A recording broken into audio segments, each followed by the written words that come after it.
nos trouxe surpresas, algumas decepções, muitos desafios e muitas realizações. Eu dou então as boas-vindas à Cláudia Abuchain, que também está aqui conosco e vai participar como moderadora da palestra, né? Seja bem-vinda, Cláudia. Obrigada, Flavinha. E agora, então, eu gostaria de chamar o Ticiano Jardim Pimenta, que foi, junto comigo, o organizador desse evento e que conta com a participação de todos os membros do Grupo Pare. E o Ticiano vai colocar, então, as suas primeiras palavras para nós darmos a nossa abertura, né? Vamos fazer, então, a nossa abertura ao nosso evento. Eu já deixo, então, aqui para vocês essa imagem, que é a imagem que fala, então, que nós estamos dando início ao nosso ciclo de palestras do Grupo Pare. Hoje começamos esse ciclo, e como vocês podem ver aí no cartaz, e vocês podem ampliar esse cartaz, viu, gente? Vocês que não estiverem muito acostumados com a plataforma, à esquerda de vocês, no alto, tem uma lupinha, e essa lupinha permite ampliar, diminuir o cartaz, os slides à vontade, tá? Então, cada um mexe no seu próprio slide, aí, na sua própria imagem, para adequar a sua necessidade, tá bom? Então, nós damos, então, início ao nosso ciclo de palestras do Grupo Pare, e ele vai ter, o Ticiano, então, vai explicar para vocês como funcionará esse ciclo. Por favor, Ticiano. Olá, boa tarde a todos. Eu não estou te ouvindo. Agora sim? Ainda não. Ué. Pode falar? Alô? Estão me ouvindo? Não. Aqui eu Você está ouvindo, Ana? Então o problema é que... Bom, então, enquanto a professora termina de arrumar o áudio dela, eu vou iniciar, então, né? Ela já deu início ao nosso ciclo de palestras do Grupo Pare, do Patos à Trajetória das Paixões. Vão ser um ciclo de palestras composto por 23 palestras ao todo. Eles vão ser palestras que vão tratar dos capítulos que compõem o livro, que é A Trajetória das Paixões, uma retórica da alma, que vai ser lançado ainda nesse semestre. E vão ser, ao todo, 8 encontros que ocorrerão nos dias 25 e 26, que é hoje e amanhã, nos dias 2, 3, 23 e 24 de outubro, e no dia 6 e no dia 7 de novembro. As palestras nos dias que ocorrerão nas sextas-feiras vão ser sempre das 2 às 5 da tarde, e vão sempre conter 2 apresentações. E as palestras que ocorrerão aos sábados, elas vão contar com 4 palestras ao todo. Todas as palestras vão contar com a presença de um moderador também, que ao final da apresentação de cada um dos palestrantes vai fazer iniciar uma discussão, e todos os participantes também poderão fazer perguntas para participar desse debate no final. Então, as apresentações terão 1 hora de duração e 30 minutos para discussões. E esse debatedor moderador vai fazer essa mediação. Gente, é só a Cláudia que não está me ouvindo? Vocês estão me ouvindo? Normal, o áudio está normal. Eu te ouço normalmente. Ouvindo normalmente também. Então tá. Então, um primeiro recado que eu deixo para vocês é que a gente entre com o nome completo. Para gerar certificado, a gente precisa que vocês entrem com o nome completo e que vocês mandem para a gente no chat o e-mail de vocês. Então, toda vez que vocês entrarem, já coloquem para a gente o e-mail para a gente conseguir fazer gerar o certificado, tá bom? Esse é o primeiro recado. Um segundo recado é que todas as perguntas que vocês tiverem e que vocês quiserem ir fazendo ao longo da apresentação, da explanação do apresentador, é, vocês podem ir deixando no chat, que a gente vai pegar essas perguntas para fazer a discussão no final, tá certo? E eu acho que eram esses os recados.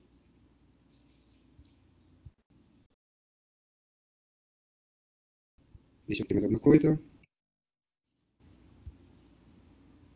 Não, é isso mesmo, gente. Então, hoje a gente conta com a palestra da professora Maria Flávia. Professora, se a senhora quiser reproduzir o flyer, já está aqui baixado, né, na verdade.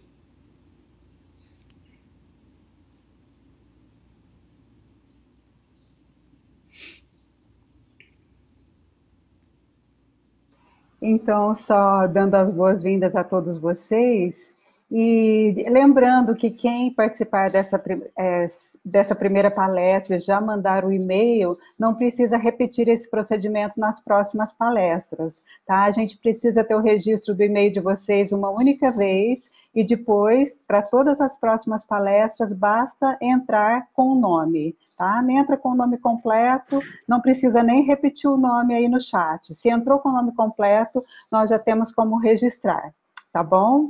Gente, então, sejam bem-vindos. Eu vou passo a palavra, então, à nossa convidada, a moderadora, a doutora Cláudia Borragini Buchaim. Por favor. Boa tarde a todos. É um imenso prazer estar aqui na Casa do Pari, né? Trouxemos uma grande confraternização, né, Flavinha, de apaixonados pela retórica. Os componentes do Pari, com certeza, apaixonados por você, nós, por você, pelo professor doutor Luiz Antônio Ferreira, o tio Lu, e é um imenso prazer estar aqui e poder apresentar você, minha querida, né? Doutora Maria Flávia Figueiredo. Vamos começar, doutora? Está preparada? Espero que eu esteja preparada, né? Sempre uma emoção muito grande falar sobre retórica, que é uma coisa que mexe muito com o meu coração. Ok, então eu vou apresentá-la, aí eu passo a palavra para você, e com certeza eu vou ficar aqui te escutando com a alma, e depois eu retomo, e eu vou pedir o seguinte: durante a sua palestra, os que já estão na sala assistindo, se já quiserem escrever algum questionamento, o façam, por favor, para que assim que terminar, eu já possa dar andamento aos nossos questionamentos, tá? Por favor, já podem ir escrevendo aí no chat mesmo, que eu já vou pegando para colocar numa ordem para ficar mais simples para nós, tá? Então, eu apresento a vocês hoje, né, a professora doutora Maria Flávia Figueiredo, que fará a palestra Ampliação e Aplicabilidade Analítica da Trajetória das Paixões. Maria Flávia é doutora em Linguística pela Unesp, com estágio pós-doutoral em Retórica na PUC São Paulo, especialização em Línguas Estrangeiras pela State University of New York, formação em Psicanálise pela APVP, é docente permanente do Programa de Pós-Graduação em Linguística da Universidade de Franca e atuou como professora visitante na Universidade Nacional Autônoma de México, UNAM. Suas relações com a Universidade de Córdoba, na Argentina, culminaram na organização e publicação da obra bilíngue espanhol-português, O Animal que Nos Habita, A Retórica das Paixões em Relatos Selvagens, de 2016. Entre outras publicações, organizou a obra Paixões Aristotélicas, de 2018, que conta com a participação de vários autores estrangeiros. No que tange atividades associativas, é líder do Grupo PARE, pesquisa em argumentação e retórica, e membro de associações internacionais de retórica. Intelectual brilhante e alma iluminada, grifo nosso. Querida, eu sou todo ouvidos, por favor. Muito obrigada, Cláudia, pelo seu carinho, pelo companheirismo, né, nessa jornada juntas, né, com a retórica, e agradeço as suas palavras para comigo, para com os membros do PARE, né, e eu espero que essa nossa comunhão, Grupo ERA, liderado pelo Luiz Antônio Ferreira e Grupo PARE, continue frutificando, porque é até pedir muito, pensar que a gente precisa de mais coisa, porque nós já conseguimos tantas coisas juntos, né? Então, muito obrigada. Eu vou, então, começar a compartilhar os meus slides aqui para vocês. E, deixa eu ver, vamos lá. E se vocês tiverem que fazer alguma interrupção, alguma pergunta, também se sintam à vontade, tá bom? Como eu disse, vocês podem ampliar e diminuir os slides aí de acordo com o que vocês querem, tá? E eu olhar só para o meu rosto enquanto eu falo, fica à vontade, cada um tem essa liberdade aí dentro do sistema aí, do Blackboard Collaborate. Então, vamos começar a nossa palestra, né? A palestra de hoje se intitula, dentro desse ciclo de palestras do Grupo PARE, a palestra de hoje se intitula Ampliação e Aplicabilidade Analítica da Trajetória das Paixões. Então, o que eu vou falar para vocês hoje é sobre a trajetória das paixões. É um termo que foi cunhado por mim, é uma expressão, né, que foi cunhada por mim nos últimos anos, em que eu tenho me debruçado sobre o patos, né, por isso esse grupo de palestras, conjunto de palestras, se chama Do Patos, a Trajetória das Paixões. Então, na verdade, essa proposta teórica é um resultado da minha incursão ao patos, junto com o Grupo PARE. Então, hoje aqui, para os que conhecem, eu vou tentar esclarecer algumas dúvidas, para os que não conhecem a teoria, eu vou tentar apresentar de uma forma clara, e se vocês tiverem perguntas, espero que as tenham muitas, que apresentem no final, tá? Qual que é o intuito dessa palestra, quando eu falo que é uma ampliação da proposta, porque essa proposta vem sendo escrita desde 2018, 17, 18, 19 e agora 2020, então eu proponho uma ampliação de tudo que eu venho refletindo sobre isso, e aí, não só isso, eu proponho então uma aplicabilidade analítica. Eu peço então para que as pessoas que tenham contato com essa trajetória apliquem e vejam as possibilidades de análise mediante esse conceito teórico que é a trajetória das paixões, que tem como background os estudos aristotélicos, tá certo? E eu gostaria de começar a minha fala relembrando a minha trajetória dentro da retórica. Então, a minha trajetória dentro da retórica começou com essa pessoa que eu vou apresentar aqui para vocês agora, que todos conhecem. Começou com Antônio Soares Abreu. Quando eu fiz o meu doutorado, na verdade eu comecei como mestrado e depois passei para doutorado direto. Quando eu fiz quando ainda era mestrado, eu fiz uma disciplina com o Antônio Soares Abreu, lá na Unesp de Araraquara.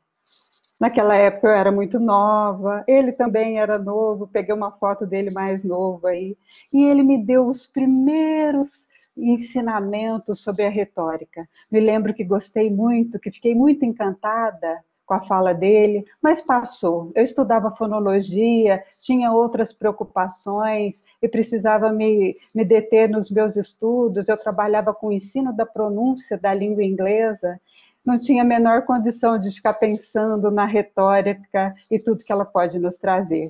Mas o Tom, né, o Tom, para quem o conhece de perto, assim o chama, plantou a primeira sementinha. Essa primeira sementinha depois se tornou uma grande amizade, depois nós fomos inclusive colegas, quando eu fui professora da Unesp de Araraquara, dividimos a mesma sala e hoje somos grandes amigos. E o Tom também é um dos colaboradores do nosso livro, que eu vou detalhar mais à frente para vocês, o livro que nós vamos lançar esse ano. Depois de alguns anos, já como doutora, já entrando no programa de pós-doutorado, no programa de doutorado em Linguística da Universidade de Franca, eu tive a alegria de ter como colega, desde o primeiro dia do programa de pós-graduação em Linguística na Unifran, eu tive como a alegria de ter como colega o Luiz Antônio Ferreira. Eu sei que aqui nessa sala hoje tem muitos filhos do Luiz Antônio Ferreira, que para quem convive de perto o chama de tio Lu. Esse homem iluminado, simples, sábio, apresentou para mim a retórica não apenas como uma área de conhecimento, mas como uma possibilidade de trabalho dentro do estudo da pós-graduação. Então, eu fui aos poucos, eu trabalhava com linguística textual, com fonologia, e eu fui aos poucos caminhando para a retórica e tentando entender como ligar a retórica aos estudos que eu fazia de fonologia. Por isso que, desde o começo, eu tentei entender quais são os aspectos prosódicos relacionados à persuasão. Tudo começou ali, com essa parceria com Luiz Antônio Ferreira. Isso nasceu em 2006. 14 anos de muitos frutos e muita amizade. E o Luiz Antônio, então, falou, vamos começar por Aristóteles, Flávia, é sempre aí que a gente começa. Escolhi essa foto de Aristóteles aqui, que é uma imagem dele, não uma foto mais humana, né? Que a gente vê esse homem, Aristóteles. Aristóteles que nasceu 4 séculos antes de Cristo e que até hoje está nas rodas científicas de várias áreas do conhecimento, né? E antes ficava limitado às humanas, filosofia, história, um pouco de linguagem sempre, né? Grande responsável pelos estudos linguísticos, essa tradição grega, mas agora as neurociências falam a sério sobre Aristóteles. É lógico que a psicologia nasceu com Aristóteles, ele foi considerado o primeiro psicólogo. Então, vocês vejam, né? Esse é o nosso berço acadêmico, né? Esse é o nosso berço onde tudo começa para todos nós que somos apaixonados pela retórica.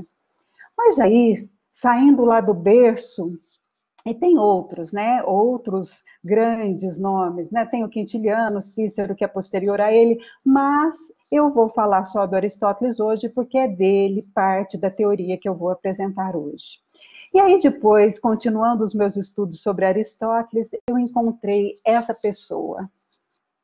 Infelizmente não conheço pessoalmente, mas ainda pretendo conhecê-lo. Já fizemos o convite para ele vir até aqui, ele ainda não nos agraciou. Esse é nada mais, nada menos do que o Michel Meillet, um filósofo belga, muito conhecedor de Aristóteles, e que trouxe para a gente uma grande contribuição nos estudos da identidade, e dos processos identitários relacionados a essa relação orador-auditório.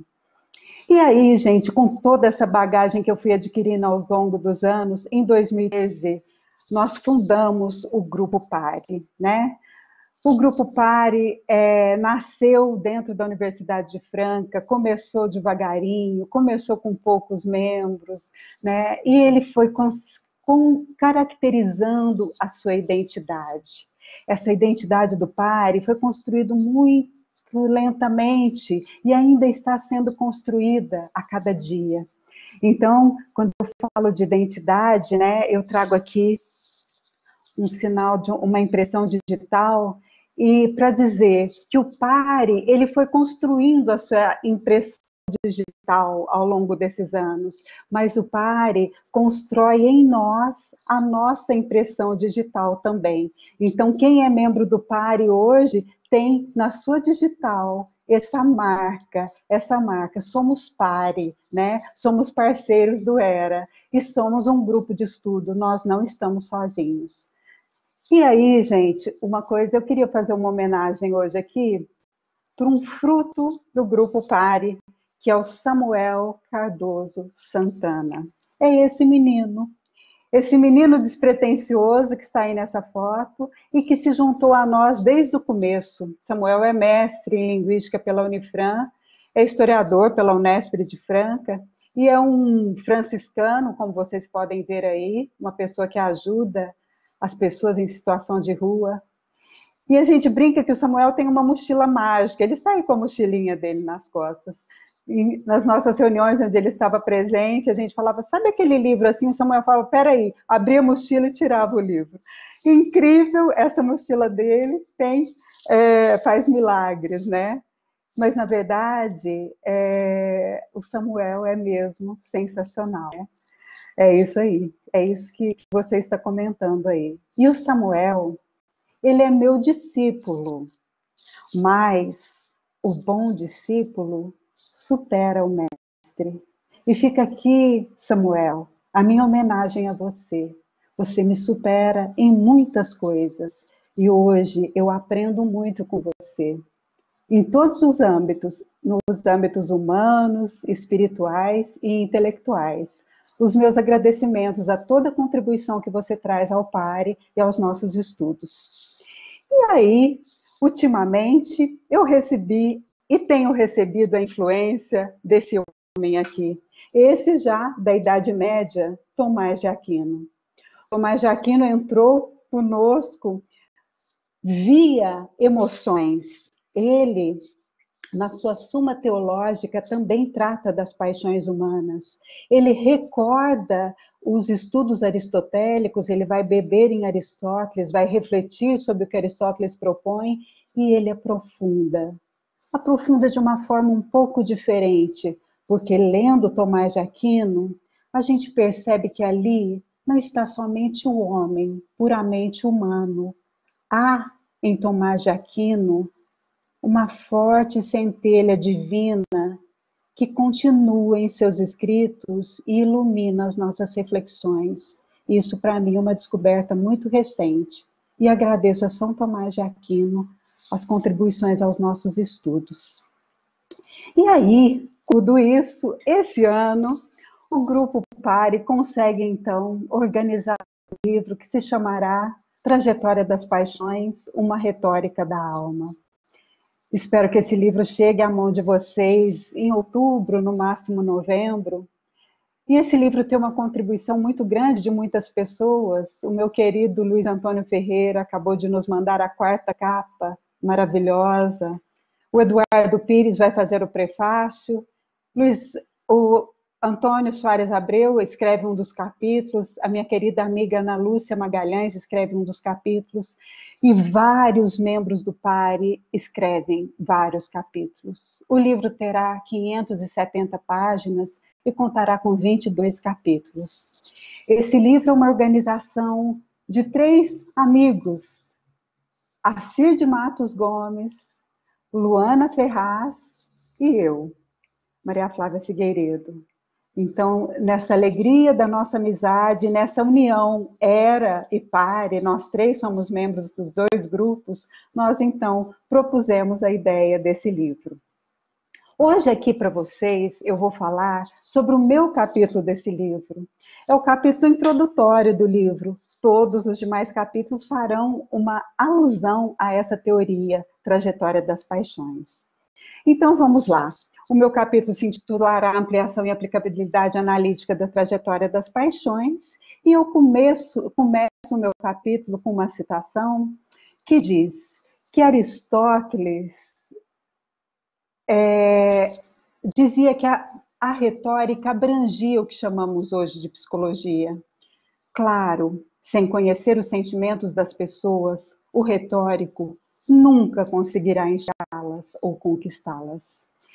E aí eu começo então mostrando que para que nós façamos retórica, nós precisamos entender um pouco de psicologia. Aristóteles foi o pai da psicologia. E eu vou então começar a falar com vocês algumas coisas sobre esse capítulo introdutório. Na célebre obra de Aristóteles, Retórica, o filósofo demonstra que é possível entender o que leva as pessoas a se convencerem, ou até mesmo a serem persuadidas.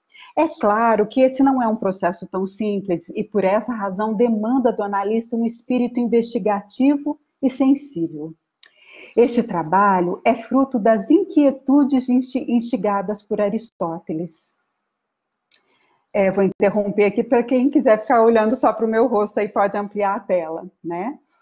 Então, e eu, como linguista, resolvi me aventurar nos meandros da retórica e também da psicologia. Para entender o que leva uma pessoa a ser persuadida, Aristóteles explica que todo comunicativo se estabelece por meio de um tripé, que é construído por aquele que profere o discurso, aquele que recebe o discurso e o discurso propriamente dito, que é as três instâncias retóricas, o ethos, o pathos e o logos.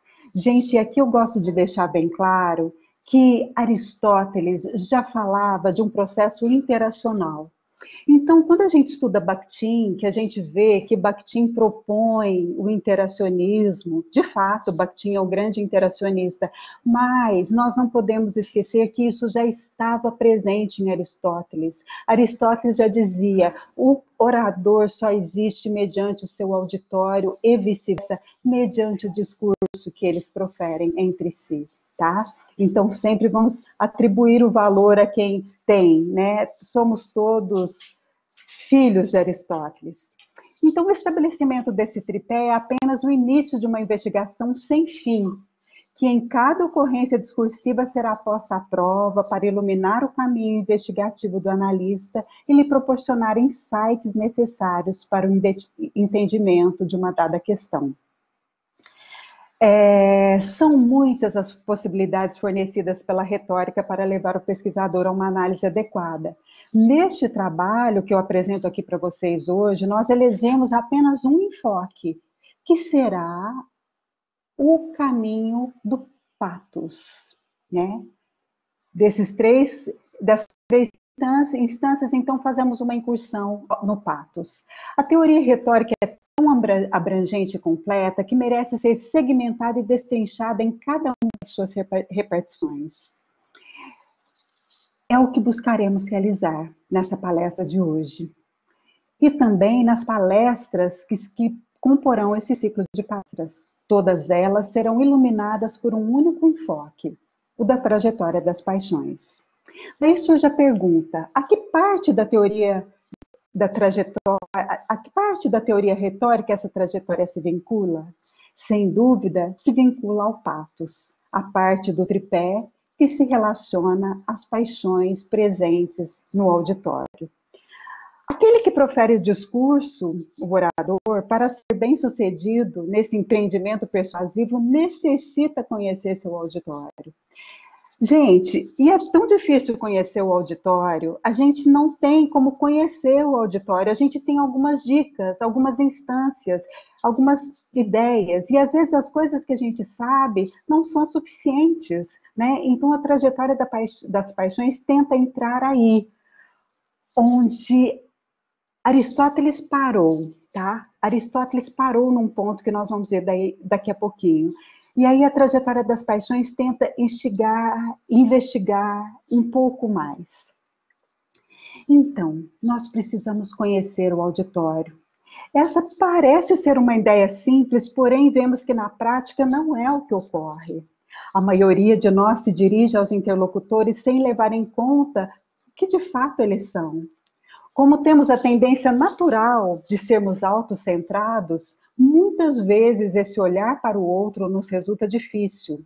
Por essa razão, uma circunstância que pode nos levar a pensar no outro é quando queremos convencê-lo de algo. Olha que interessante. A gente só consegue pensar no outro quando a gente quer convencê-lo de algo, ou seja, quando a gente está pensando na gente mesmo, né? Assim é o ser humano. Freud já nos mostrava que a gente consegue mesmo, em primeiro lugar, pensar em nós mesmos.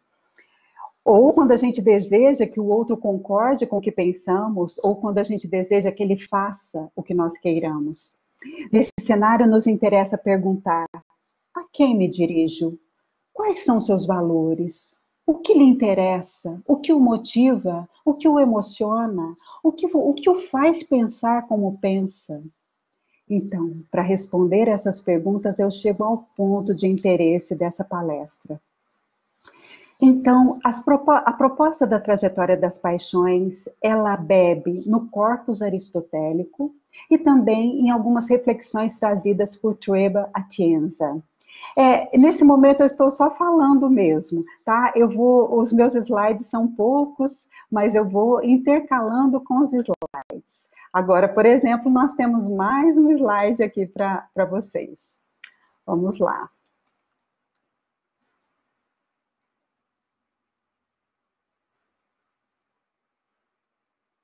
E aí, o próximo item, seguindo o meu capítulo, é esse item que nos diz sobre o funcionamento do discurso persuasivo. E aqui eu trago como epígrafe uma citação do Luiz Antônio Ferreira.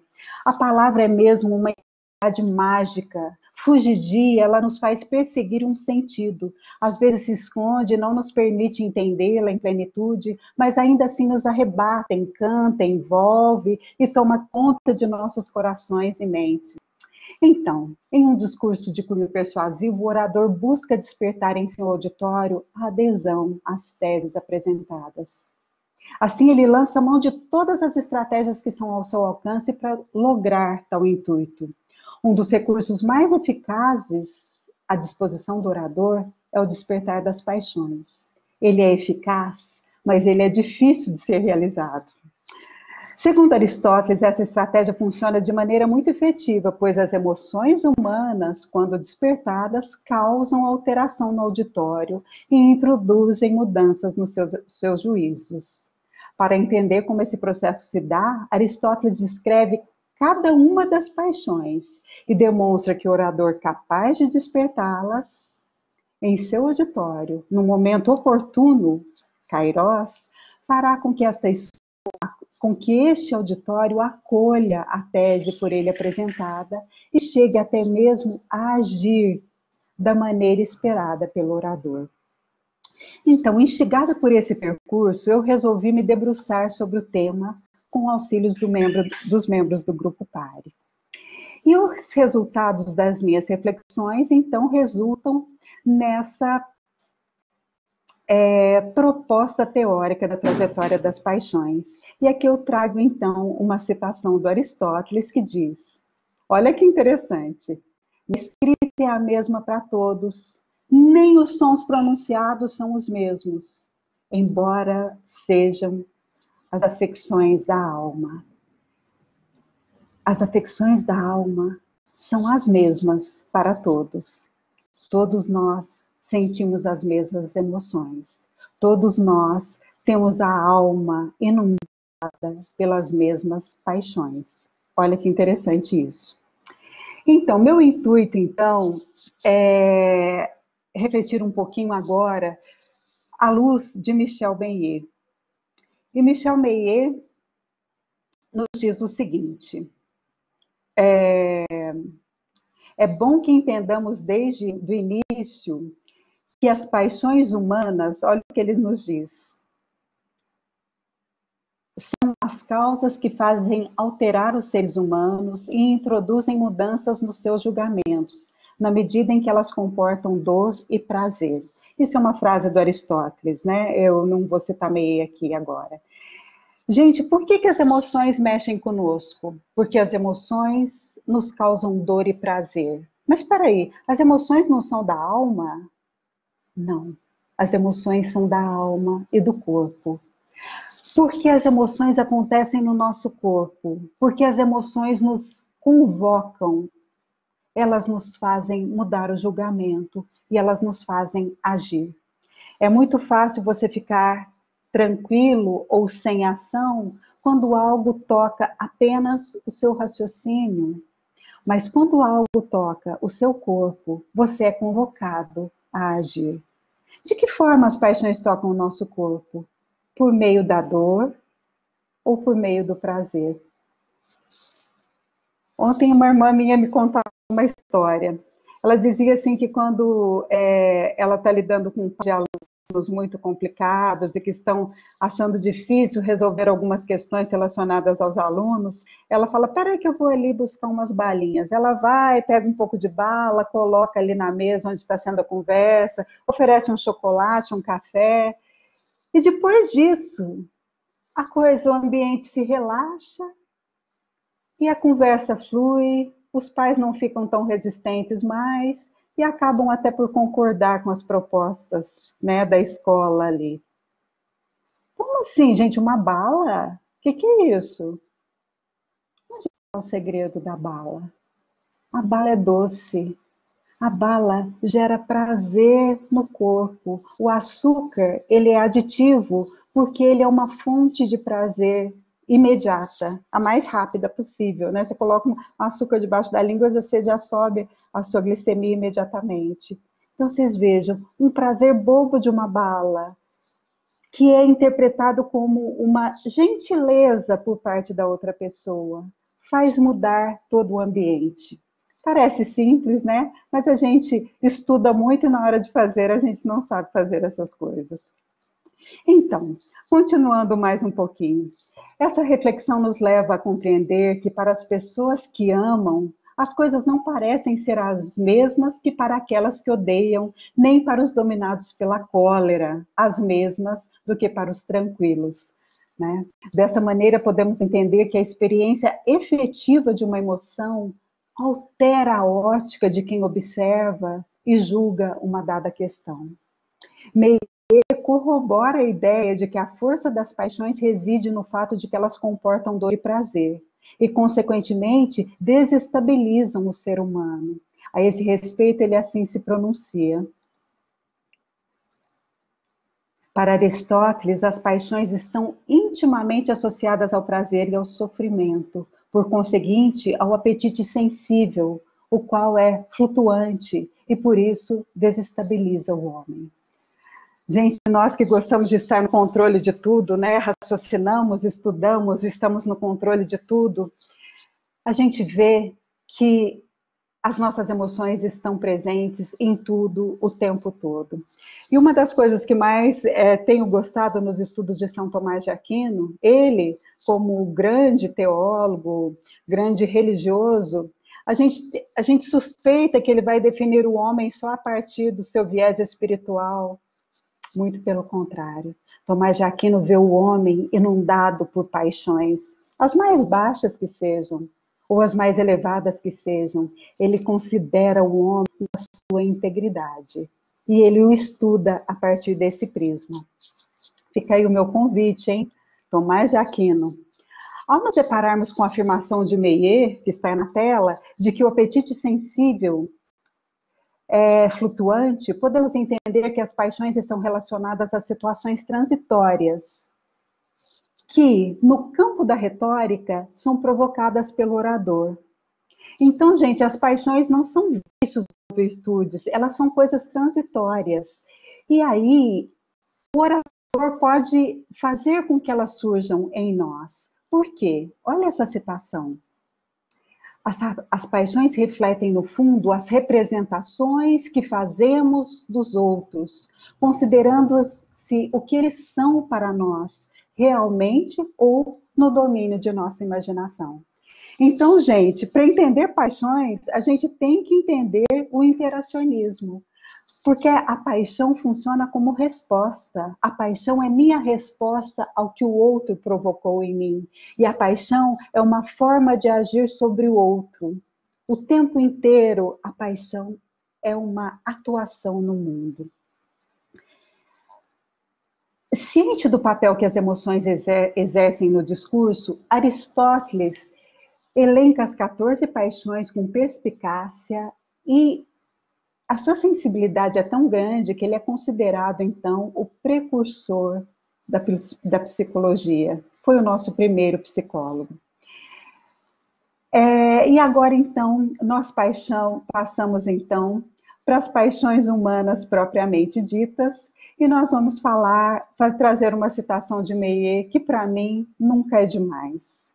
A paixão é, de certo, uma confusão, mas é, antes de tudo, um estado de alma móvel, reversível, sempre suscetível de ser contrariado, invertido, uma representação sensível do outro, uma reação à imagem que o outro cria de nós, uma espécie de consciência social inata, que reflete nossa identidade, tal como essa se exprime na relação incessante com o outrem.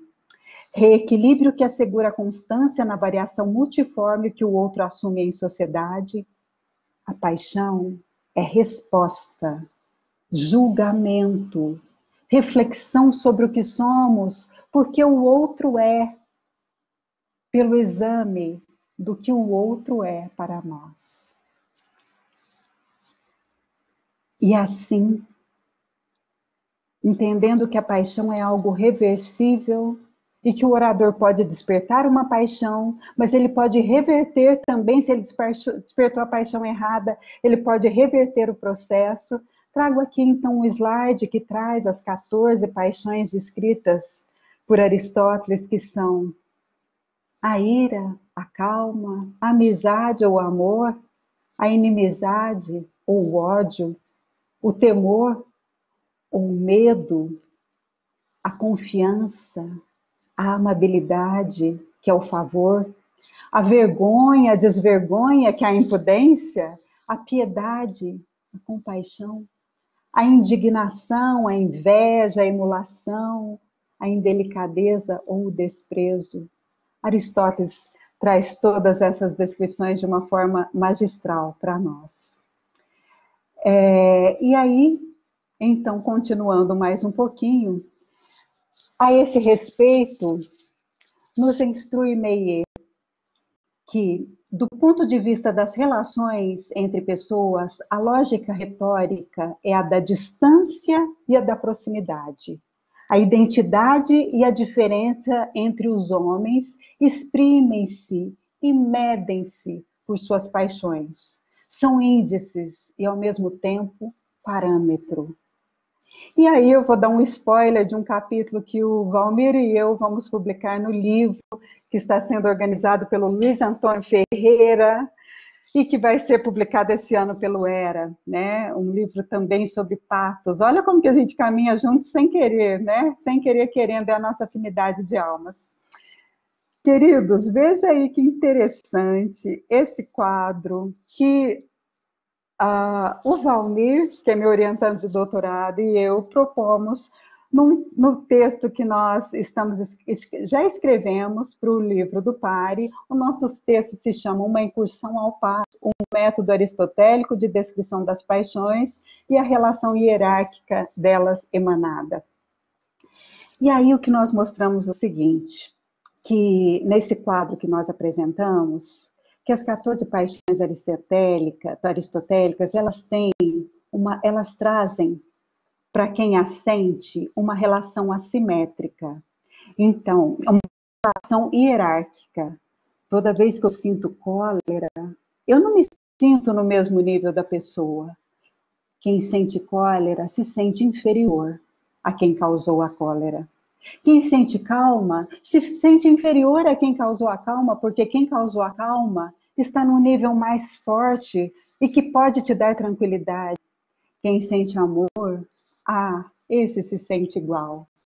Por isso que a amizade é entre iguais, o amor entre irmãos, esse se sente igual. Quem sente ódio se sente inferior àquele ou àquele grupo que lhe causou ódio. Quem sente temor se sente inferior, morre de medo do que está o amedrontando. Quem sente confiança também se sente inferior, porque o outro, que está maior do que ele, lhe causa confiança. Quem sente vergonha se sente tão inferior, né? O outro, o olhar do outro é tão importante, é tão superior, por isso sinto vergonha. Quem sente impudência, esse se sente superior. Ele não tem vergonha de nada, ele é superior a todos, o olhar do outro não interfere, ele se sente superior. Agora, quem sente o favor, a amabilidade, é aquele que se sente superior no sentido que sente que pode fazer algo pelo outro e que se dispõe a fazê-lo. Quem sente a compaixão, depois de muita reflexão junto com o Valmir, tivemos a certeza de que quem sente a compaixão se sente igual ao outro. É capaz de se colocar no lugar do outro com patos. Sentir-se no lugar do outro é a empatia, se sente igual. Quem sente a indignação se sente inferior e fica indignado com o superior. Mas às vezes ele também se sente superior e fica indignado porque algo aconteceu com uma pessoa menos favorecida, certo? Então o indignado ele pode ocupar duas posições diferentes.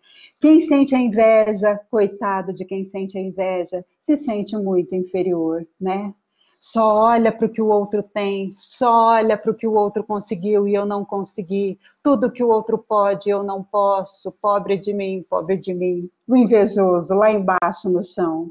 Agora, quem sente a emulação se sente inferior, mas com outros olhos. Eu hoje estou aqui, mas eu posso chegar lá. Hoje estou inferior, mas vou seguir esse caminho e vou chegar lá.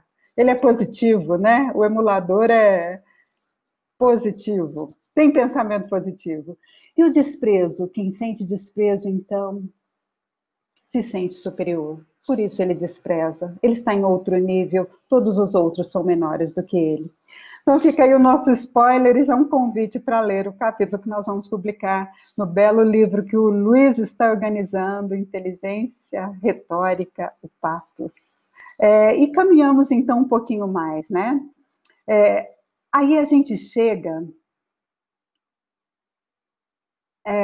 essa lista de paixões que a gente trabalhou aqui, compõe um arcabouço no qual se inserem as mais diversas nuances do estado da alma humana.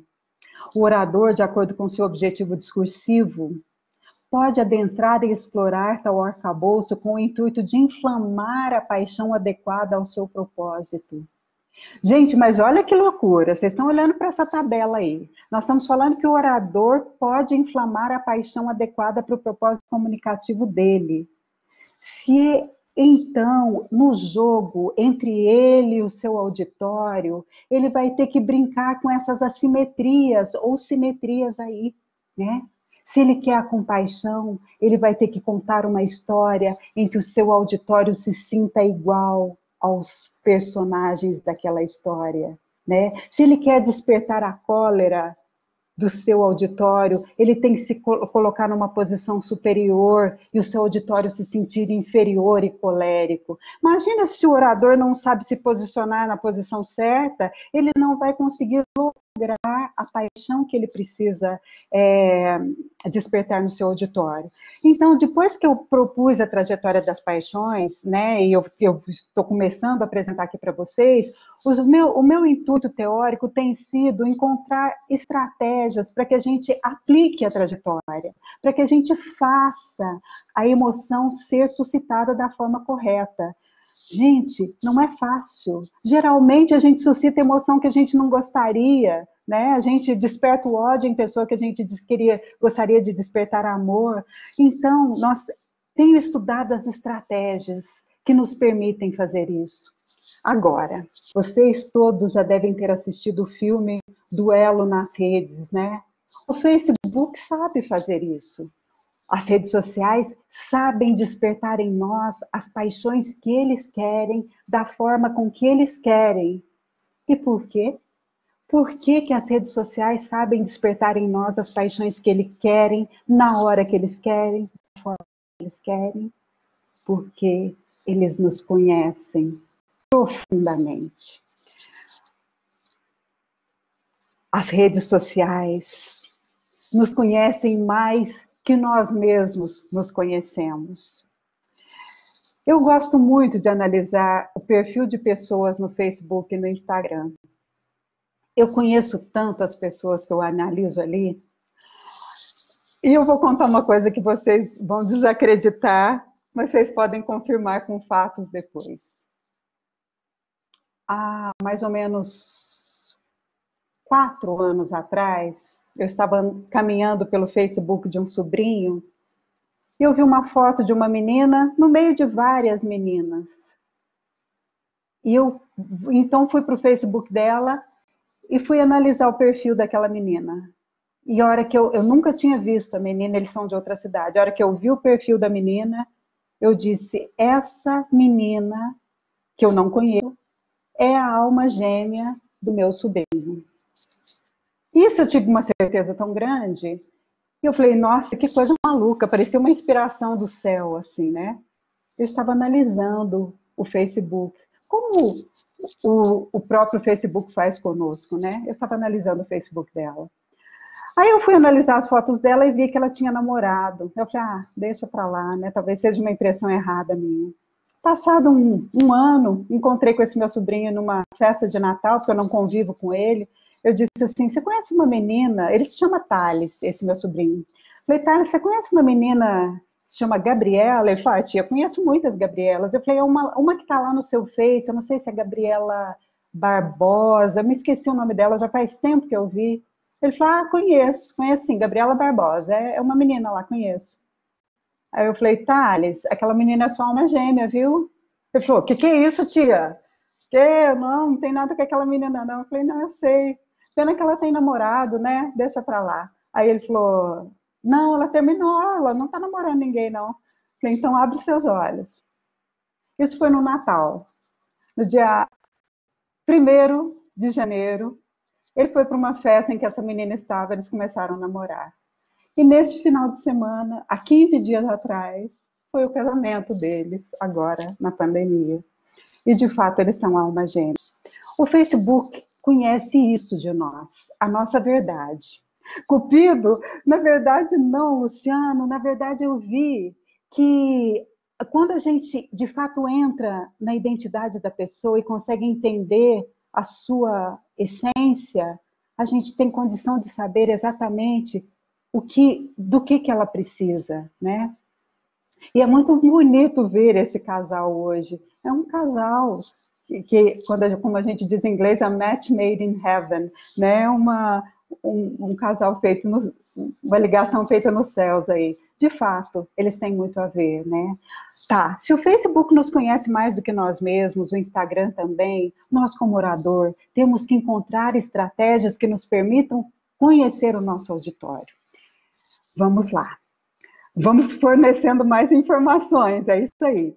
Então, continuando aqui os nossos slides, nosso consumo revela nossas paixões, meu Deus. Eleonai, então você lá naquele filme, a gente vê que o Facebook e o Instagram têm condições de medir os segundos que o nosso olhar para em cada foto, né? Os segundos que o nosso olhar para em cada foto. Onde o nosso olhar repousa, o nosso interesse está. E a nossa hierarquia de valores é revelada. Gente, essa teoria é nossa. A retórica, esse povo, lá nos Estados Unidos, eles estudam muito retórica. O Vale do Silício é inundado pela retórica. Inundado pela retórica. Essa é a teoria de base para tudo isso. Nós temos que entender como isso se dá. Né? Nós podemos entender como isso se dá. Então, vamos lá. Mais um pouquinho de teoria aqui. Então, deixa eu compartilhar mais uma tela, mais um slide, e eu chego, então, no que o Aristóteles traz para a gente dentro da retórica. Né? O Aristóteles, então, traz para a gente isso aqui.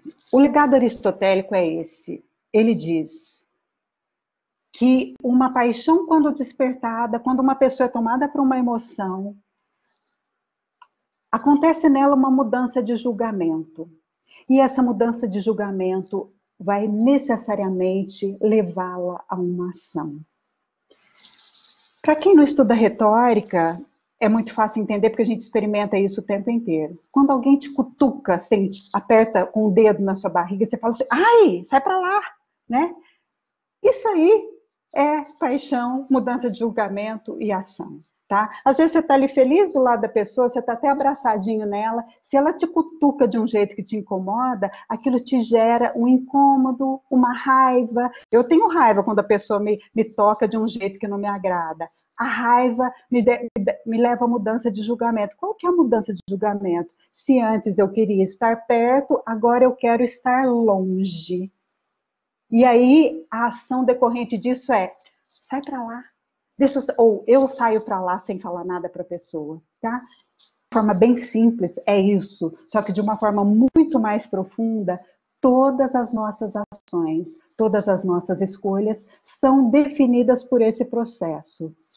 Eu estou raciocinando aqui tranquilamente, vem uma emoção que me toma, aquela emoção muda a minha forma de raciocínio e me faz agir de uma forma e não de outra. Mas é lógico que nós não somos só paixão, somos paixão e emoção.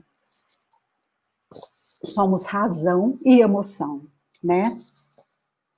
Então, caminhando mais um pouquinho. E aí, cientes da relevância e da eficácia desse processo, nós propusemos a trajetória das paixões. E aqui, então, eu coloco para vocês a minha proposta inicial da trajetória das paixões. Como vocês vão ver, aí tem um ciclo, e os nomes que eu dei a essas etapas são disponibilidade, identificação, despertar da paixão, mudança de julgamento e ação. Essas três últimas nós acabamos de ver, né? São as três do Aristóteles: paixão, mudança de julgamento e ação. Isto está lá de forma seminal na retórica do Aristóteles. É genial isso. Agora resta para nós saber como que nós vamos despertar as paixões corretas no nosso horário.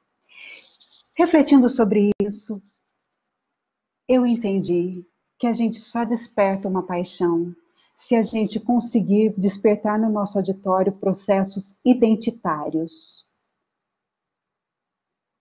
Mas a gente desperta processos identitários se a gente souber o que está disponível na mente do auditório. É um trabalho complexo. Então, gente, eu vou ler para vocês agora como eu descrevo essas duas etapas. Como eu descrevo a disponibilidade e como eu escrevo a identificação. Parece simples, mas na hora de aplicar não é simples. Então eu peço que vocês prestem bastante atenção e eu espero que instigue vocês da mesma forma que instigou a mim, tá bom? Então vamos lá. Primeira etapa da trajetória das paixões, a disponibilidade. Eu vou partir de uma citação do Francisco Martins, quando ele reflete sobre o que é patos em um artigo. Ele diz o seguinte: o conceito de patos traz consigo possibilidades e problemas dos mais amplos sentido de doença, não fazendo parte de um só campo de estudos, como a palavra patologia indica. Investigando-se com mais cuidado, percebe-se que se trata de uma dimensão essencial humana. O pathos seria compreendido como uma disposição, em alemão, Stimmung, uma disposição originária do sujeito que está na base do que é próprio do humano. Então, o pathos está na base daquilo que é próprio do humano. Por isso que eu digo sempre para os meus alunos, a gente nunca pode conceber o ser humano sem paixões. Nunca podemos conceber o humano sem emoção. A emoção está na base do que é próprio do humano. Então, em retórica, a instância do pato Desculpa, eu vou caminhar um pouquinho mais. Para que possamos entender como se organiza a disponibilidade do auditório, proponho que imaginemos que em algum espaço de nossa organização mental, encontram-se as emoções que somos capazes de sentir. Elas, porém, não estariam dispostas em... e aqui eu vou fazer uma metáfora, as emoções que nós somos capazes de sentir estariam dispostas em uma prateleira imaginária, como mantimentos organizados em uma despensa. Se pararmos para pensar em um compartimento como uma despensa, colocaríamos mais à frente aqueles alimentos que utilizamos com mais frequência e deixamos mais escondidos ou em prateleiras menos acessíveis aqueles alimentos que fazemos uso apenas esporadicamente. É claro que essa disposição dos alimentos depende de cada pessoa, de cada família e do seu conjunto de hábitos. Da mesma forma, podemos conceber a disponibilidade das emoções presentes em nós. Também, de acordo com o nosso conjunto de hábitos, nossas propensões psíquicas estarão mais disponíveis e mais facilmente afloráveis certas emoções e não outras. Por outro lado, algumas dessas paixões estarão praticamente escondidas, acomodadas em compartimentos distantes da nossa prática cotidiana. Ou foram construídas mentalmente afastadas como mecanismos de defesa para que pudéssemos lidar melhor com os nossos traumas. O orador precisa conhecer seu auditório, não apenas de forma superficial, partindo de informações como idade, cor da pele, orientação sexual, isso é tudo muito banal. O orador precisa entrar numa esfera muito mais íntima. Para isso, ele necessitará ter acesso à escala de valores desse auditório, ter acesso a essa prateleira de emoções. Como que essa prateleira de emoções está organizada dentro da mente do meu auditório? As suas preferências, ao seu conjunto de hábitos, para somente assim ser capaz de intuir a sua disponibilidade emocional. Como nos recorda Meillet, para despertar tais sentimentos é preciso conhecer os que existem também no orador. E aqui eu vou trazer uma reflexão do Meillet, que me foi recordada pelo aluno Farney. O Meillet diz o seguinte: essa artimanha do orador, a Cláudia está dizendo uma vez que somos vigiados em nossas redes sociais. Deixa eu ler o que a Cláudia colocou aqui.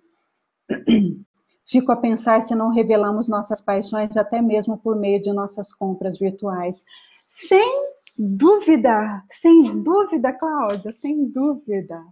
É impressionante, né? As nossas compras virtuais falam dos nossos conjuntos de hábitos, né? Ah, como é importante entender o conjunto de hábitos. Legal essa sua observação, Cláudia.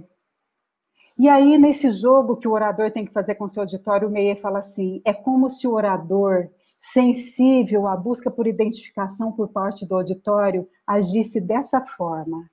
Diga-me quem sou eu, para que eu possa ser aquilo que me diz. Gente, o orador tem que fazer essa ginástica. Ele tem que perguntar para o auditório: diga para mim quem eu sou, para que eu possa ser aquilo que você quer que eu seja para você.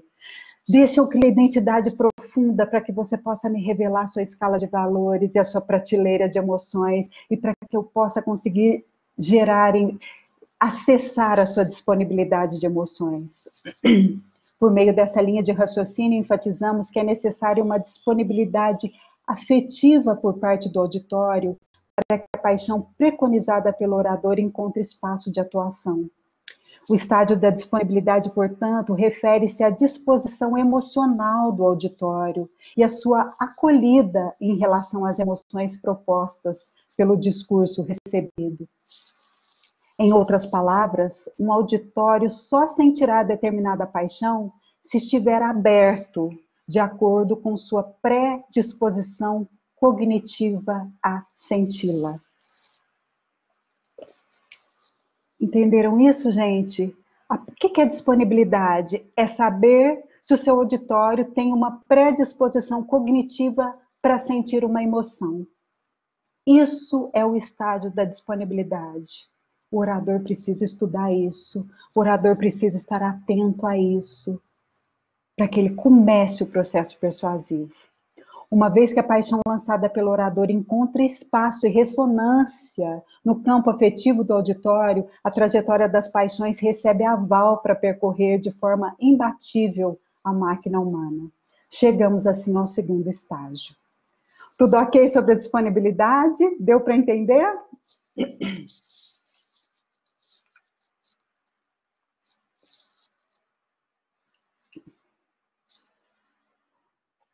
Tá certo. Saímos então da disponibilidade e vamos para a identificação.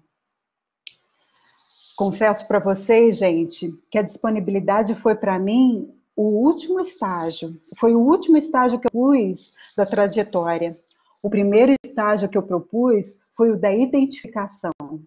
Por que que eu propus o estágio da identificação primeiro?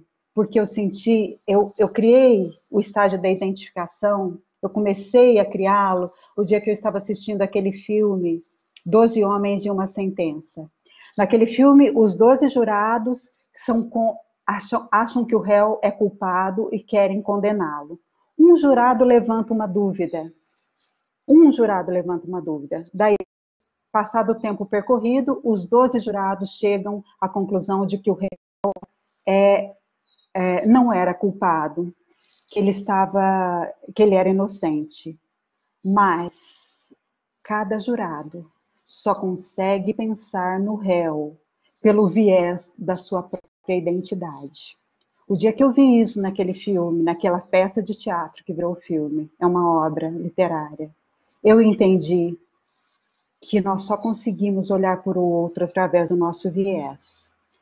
Um dos jurados ali, só para ilustrar para vocês, ele só conseguiu ver que o réu não pode ter assassinado porque o réu era míope e precisava de óculos. Ele só conseguiu entender isso porque ele também era míope e precisava de óculos. E ele sabia o que era ser míope. Aí ele olhou para o réu com outros olhos. E assim foram todos. Vale a pena uma análise desse filme. Os 12 jurados só olham para o réu a partir do seu ponto de vista e conseguem absorvê-lo porque eles se identificam com ele.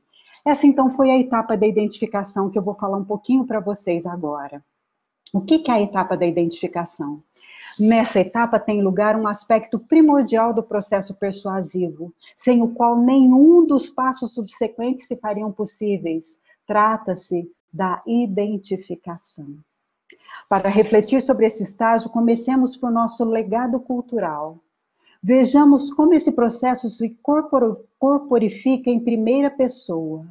Eu me identifico com aquilo que me remete a mim, que fala da minha história, que dialoga com as minhas lembranças, que respeita a minha escala de valores, que trata de temas que me são caros, que me faz lembrar pessoas que ama, que me transporta para situações marcantes, quer trate de momentos felizes ou infelizes, mas que falem de mim. Eu me identifico, portanto, com tudo aquilo que revela a mim quem eu sou mesmo, quem eu sou, mesmo que eu não tenha plena consciência disso. Aqui eu vou fazer um parênteses. O Bakhtin fala que nós só descobrimos quem nós somos quando o outro nos revela, né? E de fato é assim. Nós passamos a vida procurando no outro, pedindo para que o outro nos conte quem nós somos. Nós passamos a vida pedindo para que o outro nos revele o que somos de fato.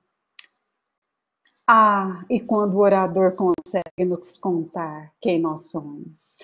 Ah, quando o orador nos dá brechas para nos dizer isso aí tem a ver com você. A gente cai de joelhos e diz muito obrigada. Hoje eu descobri quem eu sou. Hoje eu sei, através das suas palavras, do seu discurso, o que mexe as minhas emoções. Né? A emoção está na raiz do humano. O orador que consegue isso, ele chegou lá. Bingo, né? Chegou lá.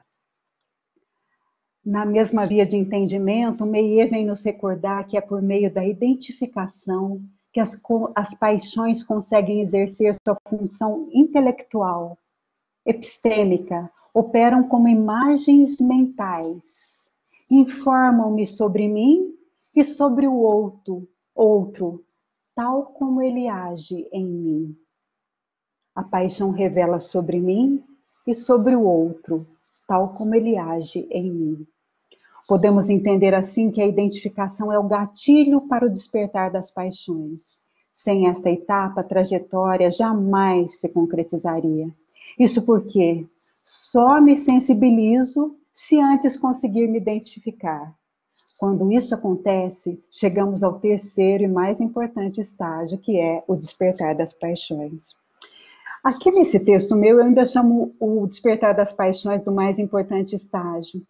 Mas agora, como analista, eu começo a não achar que ele é o estágio mais importante, porque para o orador, se ele não tiver como trabalhar a disponibilidade e a identificação, ele não chega no despertar da emoção de forma alguma.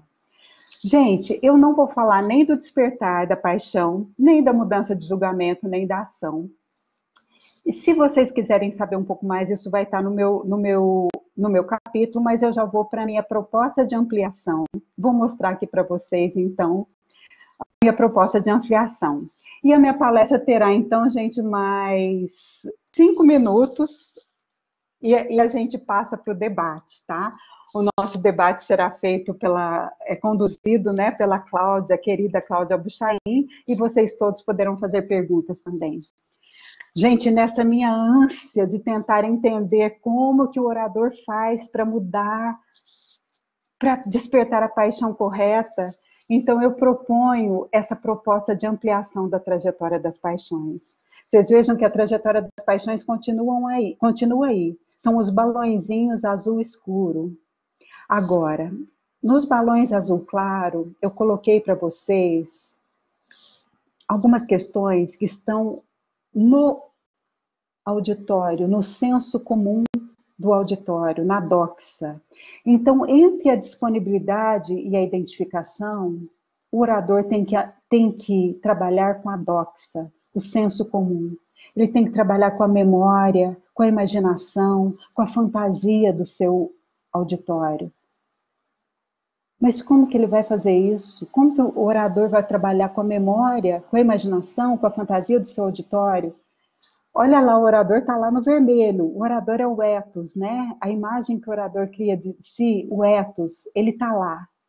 Do que ele vai poder lançar a mão? Do discurso. Nesse discurso, com o que ele vai poder trabalhar? Principalmente com narrativas. O Steven Pinker nos diz, a força das narrativas é insuperável. Para que você queira descartar uma narrativa, tem um único jeito, se você sobrepuser a ela uma outra narrativa. Então temos que explorar as narrativas, as histórias, né? Poderoso instrumento de persuasão. As figuras de retórica e outros recursos que a retórica nos dá. Então, vocês vejam, gente, pelo viés da trajetória das paixões, todos os nossos recursos estudados nos livros de retórica, eles vão estar aqui no campo do verde, né? Narrativas, figuras, outros recursos, os argumentos todos listados por Perelman e o Brest-TK. Mas tudo isso tem que ser usado com força imaginativa do orador, que pressupõe a disponibilidade do seu auditório, a predisponibilidade emocional, e que entra nesse universo de memória, imaginação e fantasia do seu auditório, e é capaz de, com os recursos discursivos que ele lança a mão, de despertar a identificação do seu auditório. Se ele despertou a identificação do seu auditório, aí ele desperta a paixão necessária. Se conseguiu despertar a paixão necessária, ele vai conseguir a mudança de julgamento em prol da tese defendida. Mas olha que legal, nós não somos robôs emocionais. Nessa hora que eu mudo de julgamento, o meu racional entra em ação. Eu delibero, e essas bolinhas azul claras aí são a nossa racionalidade que vem dialogar com a nossa passionalidade. Estou mudando de julgamento aqui, já até mudei de julgamento. Né? Não gostava de uma pessoa, estou começando a gostar, mas eu falo, peraí, deixa eu pensar direito. Será que ele é bom mesmo? Será que eu estou pensando, ó, a minha deliberação? Eu acho que sim. Acho que entre esse e esse eu vou ficar com esse. Né? Vou escolher, eu vou fazer essa escolha. Mas não basta fazer a escolha, eu tenho que ter a disposição física para agir. Né? Então, vocês vejam essas 3 bolinhas azul clara, deliberação, escolha e disposição, tem a ver com a nossa racionalidade, principalmente a disposição e a escolha. E elas vão definir essa disposição físico-mental para a ação. E aí, então, eu caminho para a conclusão do meu capítulo e da minha apresentação aqui para vocês. Nas minhas considerações finais do capítulo, eu uso essa epígrafe que diz o seguinte: foi com recursos largamente teóricos que Aristóteles chegou longe, tão longe que até mesmo aproximou-se de nós. É isso. Eu espero que com essa caminhada da trajetória das paixões, vocês se sintam instigados a conhecê-la melhor. Está disponível desde já para quem quiser, vai estar disponível no nosso primeiro capítulo do livro que estamos organizando. E eu quero, então, deixar os meus agradecimentos a esses, coincidentemente, homens que influenciaram a minha vida, eu quero dizer que tentar entender um pouco a trajetória das paixões tem revelado para nós a identidade do Pari. O Pari, nesse momento, está reforçando, ampliando a sua identidade e vai lançar, dentro dos estudos retóricos, uma proposta teórica que a gente espera que contribua aos estudos da retórica. Mas essa identidade, essa marca digital que nos foi dada no nascimento, ela vai ficando cada vez mais clara para nós, a gente vai se entendendo cada vez melhor no mundo. E eu gosto muito de dizer que eu gosto muito dessa imagem, e eu acho que ela tem a ver com o Pari, O Pari nunca para, o Pari sempre caminha, o Pari vai sempre adiante. Eu gosto dessa pegada porque é uma pegada colorida, uma pegada que mostra que a cada passo que a gente dá, as cores debaixo dos nossos pés vão se mudando, vão se alterando, E o nosso leque de possibilidades aumenta. O Pari tenta ser um grupo que acolhe as diferenças e os diferentes, Então, sintam-se todos lindos a fazer essa caminhada conosco. Eu agradeço, então, esses gigantes que contribuíram para que o Pari fosse hoje o que ele é, para que eu chegasse até onde eu cheguei até aqui, com a graça de Deus. E eu deixo aqui o meu muito obrigada.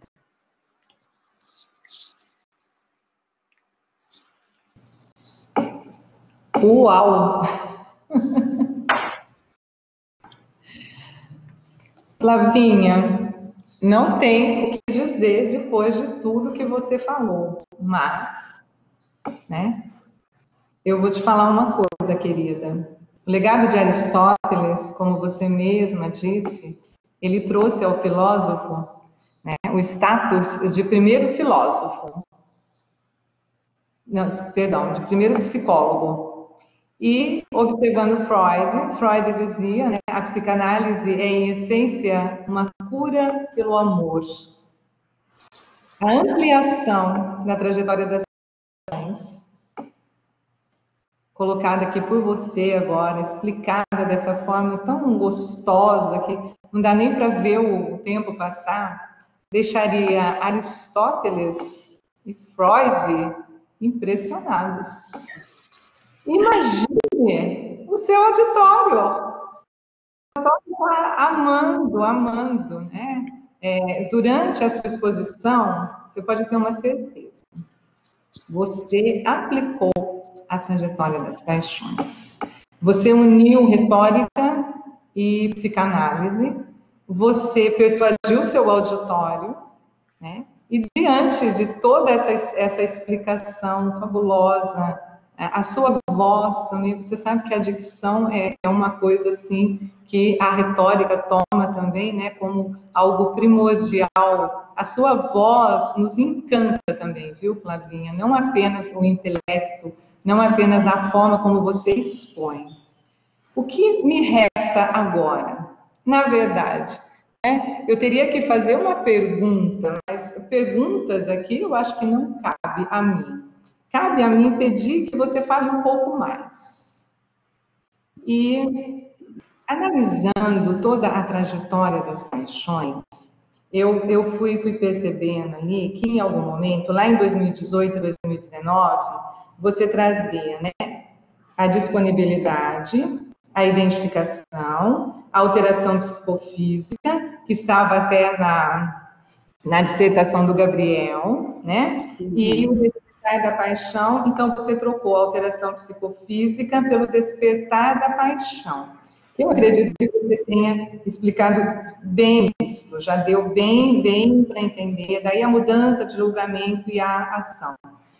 Nesse quadro que você fez, expondo toda essa disposição, que tinham aqueles coloridinhos, chama bastante atenção quando você fala sobre o discurso, né? E você traz algumas reflexões, algumas flechinhas ali, que eu adoro os balões. Balãozinhos é tudo na vida da gente, né? Como que eles conseguem sintetizar? A gente fala, a gente bota um balãozinho ali. Nossa, é isso, que coisa, né? Você falou a pegada do padre. Você viu que análise retórica você fez? Essa pegada do padre, né? O seu último quadro com todos ali que contribuíram e continuam contribuindo com o padre, né?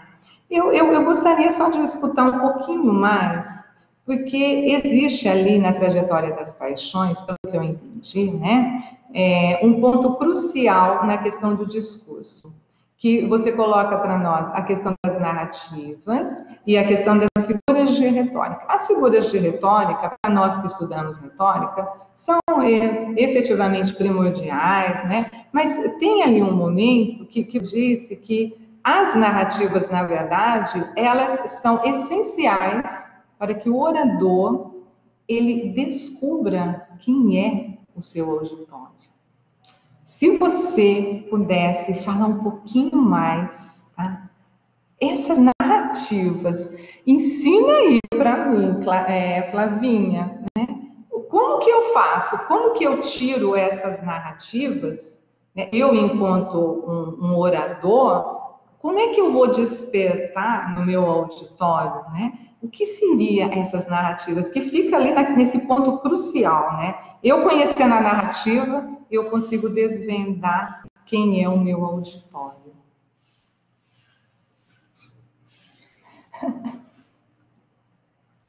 Obrigada, Cláudia. No capítulo eu trago uma reflexão sobre as narrativas e gostaria de lembrar já que nós vamos ter no nosso livro um capítulo dedicado ao storytelling e seus efeitos persuasivos. E vocês vejam, né, que essas coisas são tomadas por pessoas de outras áreas, né, são tomadas da retórica. Hoje o storytelling é um grande trunfo dos coaches, dos palestrantes que querem mudar o comportamento, né? Storytelling é uma técnica que está na mão de todas essas pessoas. Isso é retórica, né? Isso é retórica. Como eu disse lá que o Vale do Silício está inundado de retórica, e eles estão ganhando muito dinheiro com isso, né? Agora, esses palestrantes também estão ganhando muito dinheiro com isso. E é o quê? Né? O que seria isso? A narrativa é a forma mais primordial do nosso funcionamento psíquico. Né? Então, desde criança, a gente ouve dos pais historinhas. Né? O nosso funcionamento mental é organizado por meio de narrativas. Então, a narrativa, a estrutura da narrativa, aquela sequência o enredo, né, que traz aquela sequência de ações, de acontecimentos, ele é uma coisa que já, no momento que você começa a contar uma historinha, é como se a pessoa relaxasse e falasse, agora não preciso prestar atenção. Aquilo entra naturalmente, eu não tenho que ficar parado prestando atenção numa aula chata. Eu tenho que relaxar porque a narrativa fala sozinha comigo. Ela desperta em mim o meu funcionamento intelectual mais primordial. Eu sei entender histórias desde que eu me entendo por gente. Então, explorar esse universo automático do funcionamento psíquico é o que tem de mais poderoso, né? E aí é lógico que a gente tem formatos padrões, né, que são a jornada do herói e os padrões narrativos que são explorados nos filmes da Disney. Todos nós fomos influenciados pelos filmes da Disney, né? Que são narrativas nada mais do que isso. E tem também outras histórias, né? E aí, o que conhece o seu auditório, né? Que conhece a escala de valores e a disponibilidade emocional do seu auditório, ele vai poder lançar mão de narrativas que possam dialogar com a escala de valores e as questões identitárias daquele auditório. E aí, ele nem precisa pegar nada pronto, ele pode criar narrativas, né? Ele pode adaptar narrativas. Eu me lembro que numa das viagens eu tive um guia turístico muito fascinante. Ele começava a falar, todo mundo parava para ouvir, e o tempo de ônibus passava, às vezes era avião, foi uma viagem longa, e enquanto ele falava, estava todo mundo parado ouvindo. Ele contava histórias o tempo inteiro. E aí eu cheguei para ele e falei assim, tudo isso que você conta para a gente, que ele contava histórias de coisas acontecidas nas viagens, tudo isso aconteceu mesmo? Ele falou assim, eu dou uma exageradinha quando necessário, eu dou uma inventada. Ou seja, ele percebia, né, o seu auditório e criava em cima daquelas necessidades identitárias do auditório, de uma forma relaxada e pronta para o auditório se entregar. Né? Em termos práticos, isso é narrativa. Né? Isso é o poder das narrativas. Agora, lá no meu, eu explico de uma forma mais técnica. Certo. Muito obrigada. Foi maravilhosa a sua narrativa, né? Como diz Guimarães Rosa, né? Essa história é de ficção, mas tenho certeza que é tudo verdade, porque fui eu que criei, né? Então ninguém diga o contrário, ela é minha, né? A minha narrativa. Queridos, agora nós passar para as perguntas, né? Nós selecionamos aqui. Eu tenho um assistente aqui, viu, Flavinha? Um assistente, filho, Yuri. Yuri está sempre aqui. Bom, ele que o Yuri está aí.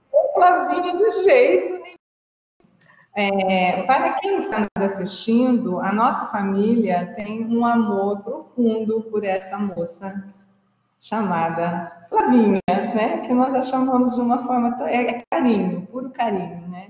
Meu filho fez questão de estar aqui presente e ele está pegando aqui as perguntas. E agora, Flavinha, nós selecionamos, se tiverem mais algumas, vocês podem colocar no chat, tá? Então, eu tenho aqui a pergunta do Valmir, né? Então, ele diz assim...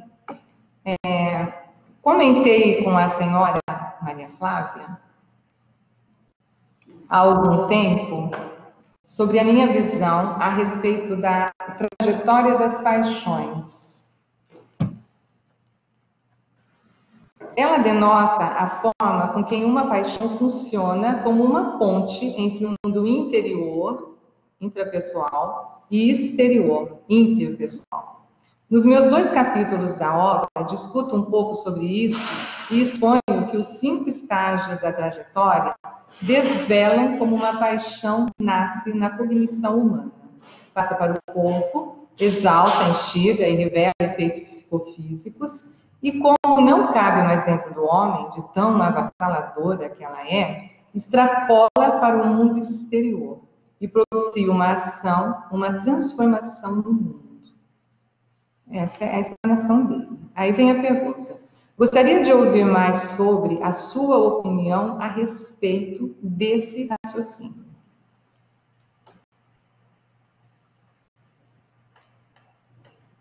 Sem som.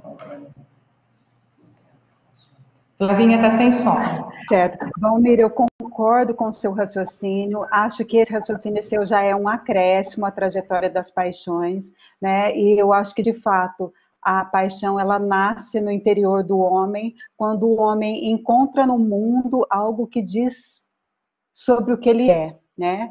O homem encontra no mundo algo que lhe revela para ele o que ele é. mas isso é internamente, às vezes até para ele mesmo estava escondido, mas aí aquilo é aflorado dentro dele, o que é a prova de que aquilo é dele. E a hora que aquilo é aflorado, aquilo extrapola e o leva a ações e atuação no mundo, né? No mundo. E aí você veja que isso aí tem um diálogo com Bakhtin também, porque Bakhtin mostrava que a palavra do outro me constitui, depois a minha palavra volta para o mundo e transforma o mundo também, né? E a paixão tem essa dialética que você descreveu muito bem aí na sua reflexão. Obrigada pela pergunta. A próxima é do Wilson. O Wilson pergunta: nossa disponibilidade nas redes sociais indica uma propensão a ser movido por conjuntos de paixões. Aí ele questiona: eufóricas ou disfóricas? Nossa audiência muitas vezes cativa. Pode mostrar que somos influenciados por teses que muitas vezes não aderimos. Aí ele cita o marketing. Você está achando elas aí, Flavinha? Não estou procurando. Essa pergunta é de quem? Repete, por favor. É do Wilson, repito. Nossa, quem perguntou só? Desculpa? Quem perguntou? Wilson. Wilson.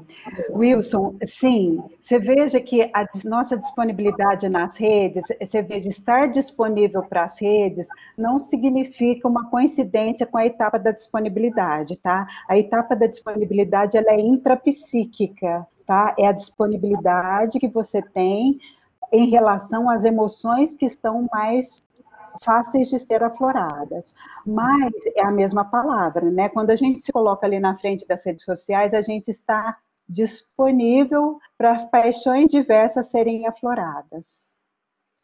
E aí, os grandes especialistas em redes sociais têm nos mostrado que eles conseguem ir mudando o nosso interesse devagarinho. Então, por exemplo, você não tinha interesse por tal coisa, mas aquilo vai sendo alimentado uma tal frequência muito bem estudada e você começa a ter interesse por tal coisa. Então, ele desvia o seu foco de disponibilidade. As redes sociais têm a capacidade de alterar a nossa disponibilidade. Lembra aquela prateleira de emoções? As redes sociais conseguem alterar as coisas de lugar lá dentro. E isso não é feito de forma abrupta, isso é feito de forma sutil. Porque se fosse de forma abrupta, a gente simplesmente deletaria aquele comentário, a gente cancela aquela pessoa, a gente joga fora porque aquilo não nos diz respeito. Mas é de forma gradual. E aí eles alteram a nossa disponibilidade psíquica para emoções específicas. Aproveitando a sua pergunta, eu sempre gosto de esclarecer para os meus alunos que em retórica eu não trabalho com a terminologia de paixões disfóricas e eufóricas.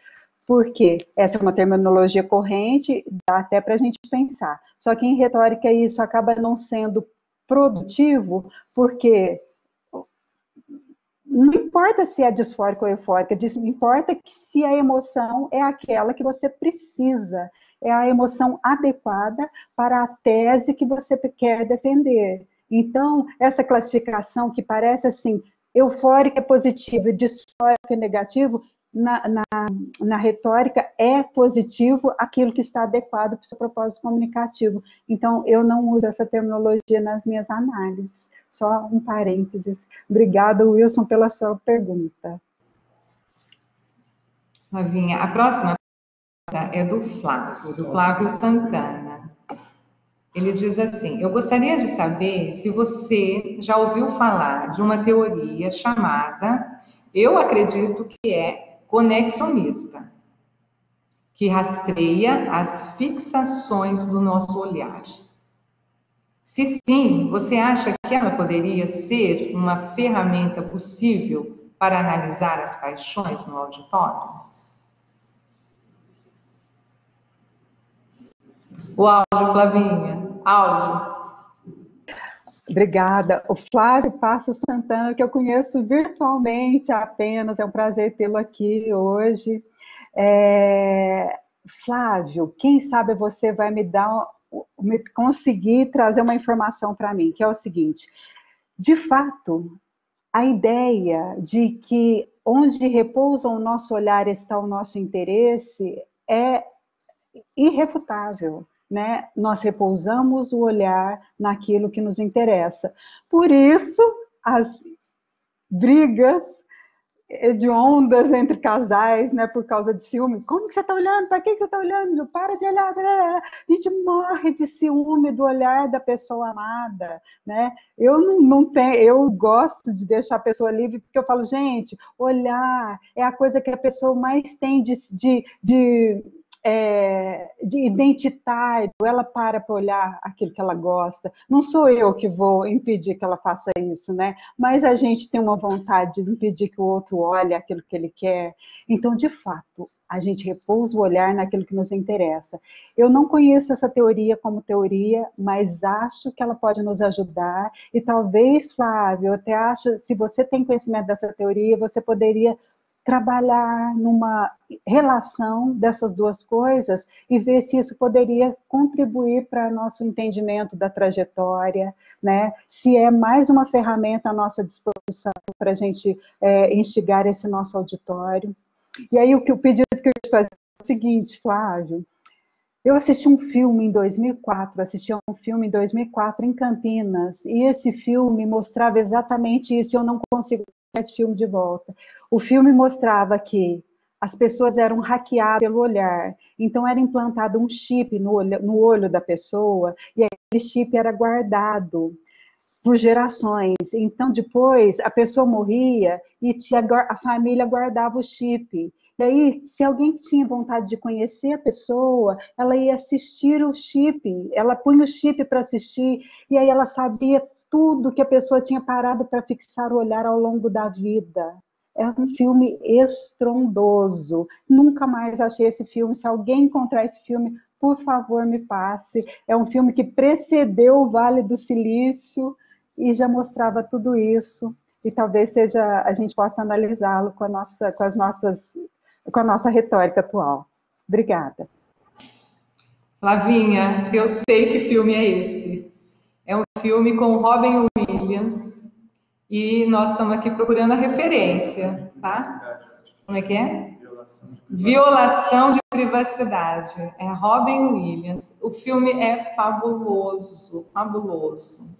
Porque eu também amo filmes. Amo filmes. Gente, esse filme é fabuloso, fabuloso. Olha, eu peço então, deixa aqui a dica para que todos assistam a esse filme, refletindo sobre a trajetória das paixões e sobre o que está acontecendo hoje com as redes sociais. Isso aí precedeu muito, gente, isso foi feito há 16, 17 anos atrás. Obrigada. Eu já procurei esse filme como uma louca. Obrigada, viu? Depois eu passo, tá? Ó, vou fazer pergunta do Eli do Era. No quadro das paixões, a indignação é a única que possui uma relação dupla de inferioridade ou superioridade. Pergunta: como equacionar essa paixão em um auditório que pode passar de um nível para outro? Ai, ótima pergunta, Leonai. Nossa, essa pergunta é muito produtiva para o nosso universo político e para a questão da vitimização e do julgamento de vitimização e tudo isso, né? Então, de fato, isso aí a gente pode refletir muito sobre isso. Mas sente-se indignado e se sente inferiorizado aquele que olha, aquele que causa indignação sobre ele como está superior, né? Então, o outro tem mais poder, o outro pode fazer o que ele bem entende. Então, aquele que se sente vítima, ele se sente inferior, tá? Agora, muda o objeto. A vítima, aquela pessoa que se sente vítima mesmo, é ela que se sente inferiorizada, mediante algo externo a ela. Agora, a pessoa se sente superior quando ela fica indignada por algo que aconteceu com outra pessoa e não ela. Então, tem um poder político, alguma coisa que está acontecendo que está prejudicando o outro, e isso me deixa indignado. Não sou eu que estou a vítima, mas eu estou empático com o outro, e eu vejo que o outro está numa posição inferior. E eu aí, nesse caso, estou superior. Tá? Então, Eleonora, eu acho que para refletir sobre isso, valeria a pena a gente até entender melhor como as pessoas se posicionam nas brigas políticas hoje no nosso cenário, a partir desse enfoque. Eu acho que dá muito pano para a manga. Obrigada pela pergunta, viu? Bom, o que nós temos aqui agora? Nós temos uma resposta só, que o Flávio disse que ele não conhece essa teoria que ele comentou sobre o olhar, que é um amigo dele que está fazendo doutorado, que trabalha com ela. Então, depois ele podia passar para nós, né, essa dica aí com o amigo, tá? Colocamos aqui no chat o nome do filme, é Violação de Privacidade, de 2004, tá? Agora temos mais uma pergunta da Ana Cláudia. Ela gostaria de saber como a mudança de julgamento poderia se manifestar num contexto em que o objetivo do orador seja a provocação do riso, como no caso das gravações dos sitcoms com a presença da plateia.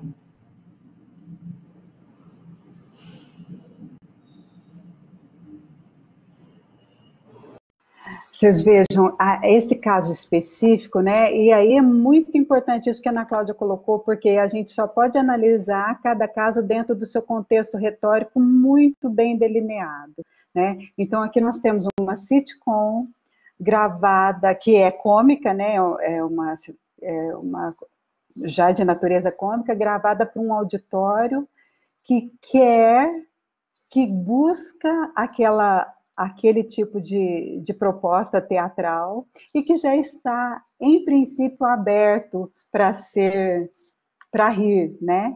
Então, o auditório já é muito favorável. Se a gente olhar a disponibilidade emocional desse auditório, já é um auditório muito favorável. Mas pode ser que as propostas discursivas presentes ali naquele enredo daquele episódio não estejam despertando o riso do auditório. Não tem jeito. Os comediantes vão ter que começar a olhar para esse auditório e ver quais seriam os processos identitários possíveis de ser despertados, né? Olhar para a cara desse auditório, peraí, tem mais jovem aqui hoje, tem mais universitário, peraí, que tipo de gente é essa, com quem que esse pessoal anda conversando, o que eles estão buscando, e mudar o discurso, mudar o script, né? Não dá para mudar o script para que chegue no despertar da paixão. Né? E aí o despertar da paixão aí seria aquele relaxamento que a gente espera, né? Nossa, gostei muito, amei, achei muito engraçada essa piada. Primeiro é o gostar mesmo, né? Eu acho que esse gostar é muito forte nas piadas, mas é engraçado que para que você ria ou você adira a um sitcom, às vezes você vai ficar indignado, às vezes você vai ficar com vergonha, né? A gente fica muito com vergonha de ouvir piada, né? Vergonha alheia. O importante é que a paixão seja despertada. Se a paixão foi despertada, necessariamente a mudança de julgamento é consequência. A mudança de julgamento vai acontecer naturalmente e a pessoa vai falar bem daquele sitcom. Na verdade, a ação esperada aí de um auditório de sitcom é que ele ria, né? Então a pessoa vai dar aquela gargalhada maravilhosa, esperada para que possa sair lá no barulhinho da gravação depois, a risada do auditório, né? Então, Aninha, eu acho que a mudança de julgamento, ela é a mais neutra do processo num sitcom, porque a pessoa já parte da alteração psicofísica gerada pelo prazer e já vai para o riso diretamente, que já é a ação. Tá? Existe uma neutralidade da mudança de julgamento aí, no meu ver inicial. Seria isso. Muito bem. Mais alguém com perguntas? Porque o nosso tempo está terminando. Nosso tempo está a terminar.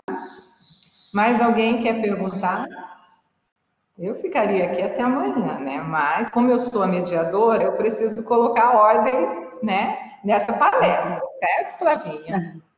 Está ótimo, então. Mais alguma pergunta? Olha, o que nós presenciamos aqui foram muitos elogios a você. Não poderia ser diferente, né? E se mais ninguém tem perguntas, não. Se manifestem, também não. Tudo bem? Agora, gente, eu vou deixar aqui a critério de vocês, né? A nossa plateia é só de amigos, né? Alguém aqui gostaria de abrir a câmera e falar alguma coisa, dar algum encerramento, ou escreva no chat. Fiquem aí à vontade. Nossa, é um prazer ver aqui, né, a presença das queridas amigas, né, a Ana Cláudia, a Ana Lúcia, a Cláudia Mastromauro, né, e tantos outros que estão aqui se manifestando no chat. Meu muito obrigada. Eu gostaria também de já deixar o convite para o nosso dia de amanhã, né, então eu vou compartilhar aqui com vocês a nossa tela de amanhã, para que vocês já se organizem, né? Olha que delícia que vai ser o nosso dia de amanhã. Às 8h30 da manhã, nós temos a palestra do Tom, né? O nosso querido Antônio Soares Abreu. Está tudo sendo gravado, viu, Cláudia? Então, 8h30 da manhã, juntem-se a nós. Obrigada, Márcia Pituba, na palestra do Tom. Às 10 horas, nós temos uma palestra com o Pedro Buch, que vai ser sobre Tomás de Aquino. Ele vai mostrar o que Tomás de Aquino acrescenta à trajetória das paixões, o Pedro que é me orientando. O Giovanni vai trazer para a gente o presente do storytelling, a força da narrativa cognitiva na trajetória das paixões, que é o que a gente já antecipou aqui hoje, às 13 horas. Depois, às 14h30, vem o meu doutorando, Luiz Alves, que vai falar sobre a trajetória das paixões num texto bíblico, a parábola do filho pródigo. Ele vai fazer uma análise muito bonita também, e nós temos os moderadores aí convidados, nós temos o Weber amanhã, que é do Grupo Era, que aceitou o nosso convite, temos a professora Luana, querida Luana, né, que está conosco aqui no PARE, nossa amiga querida, organizadora do livro, né, que vamos publicar, e temos também o Luciano, que vai ser moderador, que é meu orientando de mestrado, e o Pedro também. Então, pessoal, espero vocês amanhã para esse evento, e os próximos finais de semana vão ser divulgados para vocês. Muito obrigada pela presença.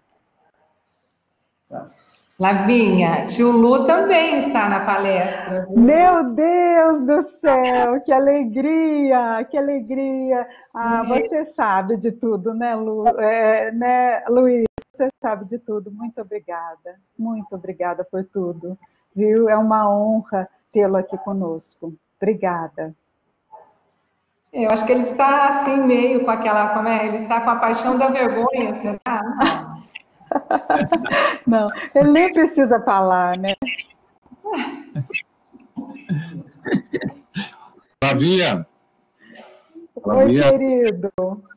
Parabéns, que delícia ouvir você. Ontem você falou, ai, que deleite te ler, mas é um deleite te ouvir, um deleite saber dos estudos que você está empreendendo, desse maravilhoso grupo PARE, que, como você hoje bem disse, está em constante movimento. Estou muito feliz com você, por você, e a gente do Grupo Era fica sempre muito honrado de poder se irmanar nesse projeto intelectual que a gente vem construindo, sem combinar muito, mas, como você disse, por um emaranhado de paixões que nos une constantemente, mesmo que a gente não precise ficar conversando a respeito. Eu li seu texto, que vai para o livro do Era, e, impressionantemente bom. Muito obrigado mesmo, parabéns de novo, tá bom? Meu querido, muito obrigada. Não tenho palavras para te agradecer. E depois você vai ver que desde o começo da palestra eu fiz o agradecimento adequado a tudo que você significa para mim. Um forte abraço, viu? Abraço, menina. Tudo de bom. Deus te abençoe. Amém, amém. Olá, Flavinha. O Eli escreveu que a paixão predominante aqui é a emulação. E quando ele crescer, ele vai ser igual a você. Ai, Eli. Todos nós queremos muito. Ai, Eli, muito obrigada, viu? Sabe que você tem em mim uma grande admiradora. Tenho lido algumas coisas que você escreve e tem me encantado, viu? É chumbo trocado. Flavinha, muito obrigada pelo convite que você fez para todos nós do Grupo Era. Sua palestra foi maravilhosa e é muito, assim, muito bom essa vontade que percebemos demais, principalmente nos que estão chegando agora, né? Esses que estão fazendo mestrado, que estão conhecendo a retórica, e eles têm o privilégio no PARE de a apresentadora da retórica ser você, e no nosso grupo Era ser o tio Lu, que são duas almas, né, iluminadas, almas gêmeas ali, criadoras de toda essa trajetória, e a sua teoria, trajetória das paixões, ela é uma trajetória infinita, com certeza, não vai parar por aí. E vamos estudar muito essa sua trajetória, e veja, de 2018 para cá, ela fez mais trajetória, e quem sabe o ano que vem, na nossa próxima palestra, ela vai ter mais trajetórias ainda, infinitamente, trajetórias com muita paixão e com muito amor. Para mim foi um grande prazer estar aqui te escutando e ter esse privilégio de poder verbalizar, né, o que os outros estão escrevendo ali. Está todo mundo apaixonado por você. Não seria diferente de forma alguma. Muito obrigada, viu? A nossa família agradece aqui.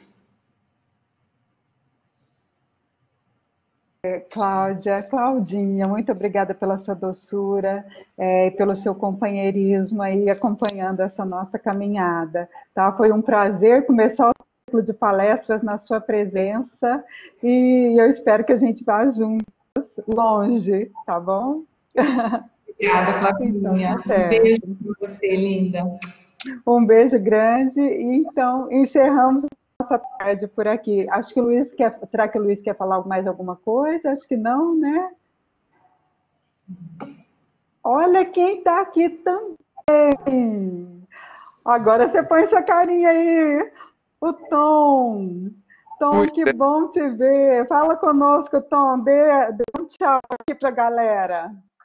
Pois é, infelizmente, eu só entrei agora há pouco, eu tive um problema com o meu computador, estou falando do iPhone. Inclusive, eu tive que sair para ver se tinha conserto no meu computador. Ainda bem que eu arrumei um extra para um outro computador para amanhã poder fazer a minha palestra, né? Mas que bom. Quero parabenizar você, pelo seu trabalho, por tudo, afinal, que você vem fazendo, pela publicação, tal. Nota 1000 para você, certo? Tom, muito obrigada, muito obrigada. E amanhã estaremos juntos, então, aqui na sua palestra às 8h30, tá bom? Combinado. Um abraço. Para todos aí, tá? Até mais, então. E encerramos aqui a nossa tarde. E os alunos que estão matriculados numa disciplina que eu estou ministrando,